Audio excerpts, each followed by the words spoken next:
উল্লেখ্য, বৃহত্তর নোয়াখালীকে বিভাগ ঘোষণা করার দাবিতে 1994 সাল থেকে অদ্যাবধি প্রায় 31 বছর যাবৎ এ অঞ্চলের জনগণ ধারাবাহিকভাবে আন্দোলন করে আসছে। উত্তর নোয়াখালী তথা নোয়াখালী লক্ষ্মীপুর ফেনী অঞ্চল মেঘনা নদীর তীরবর্তী এবং বঙ্গোপসাগরের কোল ঘেঁষা একটি গুরুত্বপূর্ণ উপকূলীয় অঞ্চল।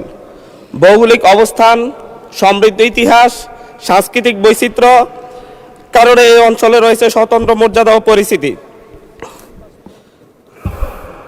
উল্লেখ্য, বৃহত্তর নোয়াখালীকে বিভাগ ঘোষণা করার দাবিতে 1994 সাল থেকে অদ্যাবধি প্রায় 31 বছর যাবৎ এ অঞ্চলের জনগণ ধারাবাহিকভাবে আন্দোলন করে আসছে।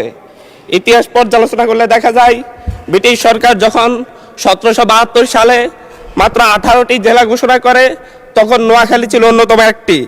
এবং ব্রিটিশ শাসনামলে ঐতিহাসিক বাস্তবতা এবং আঞ্চলিক গুরুত্বপূর্ণতার কারণে এই অঞ্চলে একটি বড় বিমান ঘাঁটিও নির্মাণ করা হয়েছিল।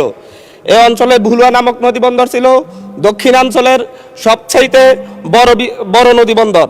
কিন্তু বর্তমানে এই অঞ্চলের জনগণ সবসময় দেশের গুরুত্বপূর্ণ আন্দোলন সংগ্রামে অগ্রণী ভূমিকা পালন করে। খেলাফত আন্দোলন, ব্রিটিশ বিরোধী আন্দোলন, ভাষা আন্দোলন, মহান মুক্তিযুদ্ধ এবং সাম্প্রতিক গণঅভ্যুত্থান সব ক্ষেত্রে এই অঞ্চলের মানুষ সম্মুখ সারিতে থেকে আত্মত্যাগের উজ্জ্বল দৃষ্টান্ত স্থাপন করেছে।